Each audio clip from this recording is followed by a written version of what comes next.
China dies this decade. This is a short version. Their demographics are now so atrocious that we're looking at having the population halve between now and 2050. And that's primarily through aging. That assumes no breakdowns in the input systems that allows them to have energy and grow their food. With just that, the entire economic model will collapse before 2030.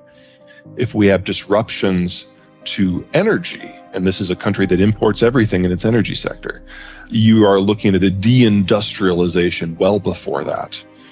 And with COVID, we're seeing manufacturers up and leave as quickly as they possibly can, because this is now the new norm for China. China's vaccine doesn't work versus Omicron B. And so China is no longer a partner in reliable international supply chains. So everything that can go wrong in China right now is going wrong. The Ukraine war is particularly problematic because it means they're going to lose energy from the Russian space and probably even a lot of food from the Russian space.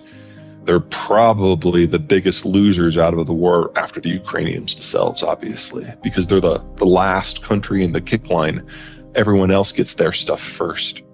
So that is, I'm going to say that's controversial and perhaps push back a bit and say, doesn't China have a ton of naval power, military power?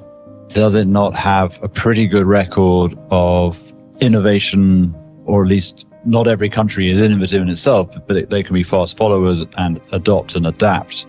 More countries do that than not. And China has proven very good at doing that. So if Japan was faced with very challenging demography, which it was, and invested overseas to build production overseas and built a navy to protect, why can't China do that? Indeed, I would argue it has been doing that. I'd actually argue that it hasn't worked out for the Chinese on any of those measures. Let's start with the copying and the innovation. China makes low-end stuff. They do assembly. And I don't mean to suggest that's insignificant. It's a critical part of the process.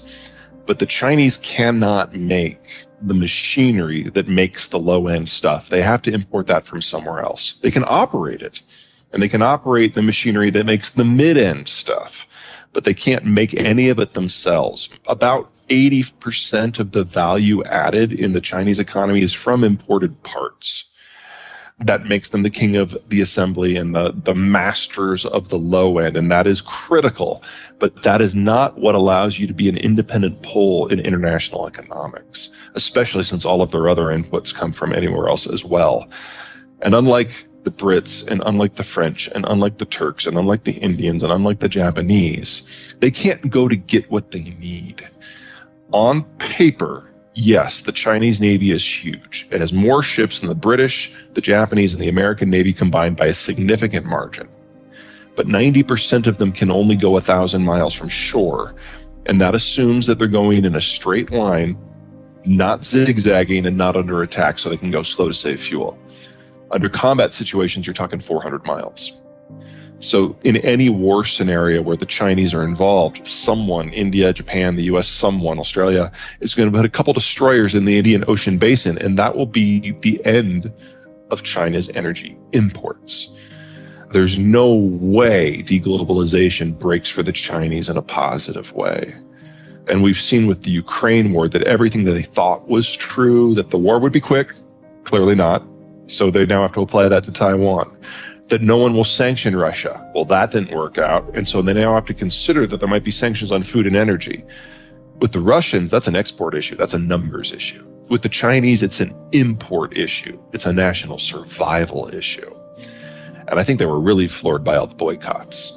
The idea that private citizens can have an influence over corporate policy, they have no frame of reference for that one. So everything that could go wrong for the Chinese is going wrong all at the same time right now.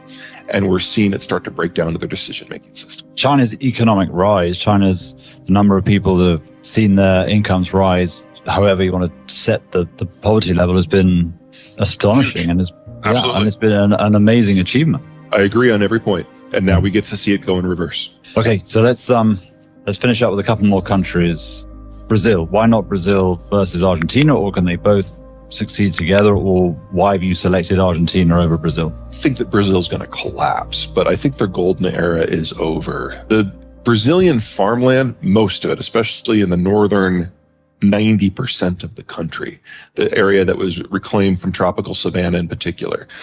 It has no nutrient profile in the soil. So it is an input story. And in a world where the Chinese are ravenous consumers and finance is cheap and all the inputs are easily available, Brazil is a success story because you're basically growing food in a petri dish, and the petri material itself is the fertilizer. If you break down that supply chain system, you're in a semi-tropical desert and you're looking at yields simply not being possible. So the extreme southern provinces that are kind of an extension of the Pampas region in Argentina, they can still grow, just not at the same scale. But those northern ones, that the story of the agricultural explosion in Brazil over the last 20 years, that just stops.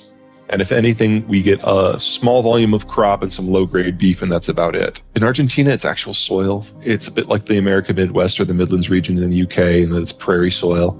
It rains, so the inputs are low. You use fertilizers to get higher crop yields, not just to get crop yields. So we can see the Argentinian output being more or less in the future what it is now, and if they change some policies, increasing significantly. But Brazil has had its moment, unfortunately. Okay, so one more country, and then we'll wrap. Russia.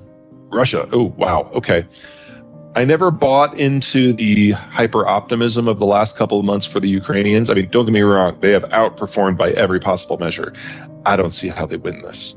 The Russians have more men. They've got longer-range weapons. They've got a better logistical system. And despite all of their problems, they have a very, very, very deep bench. Whereas the weapons that the Ukrainians can use are limited in supply. First, the former Soviet satellites are providing them with some older equipment that the Ukrainians can use right now.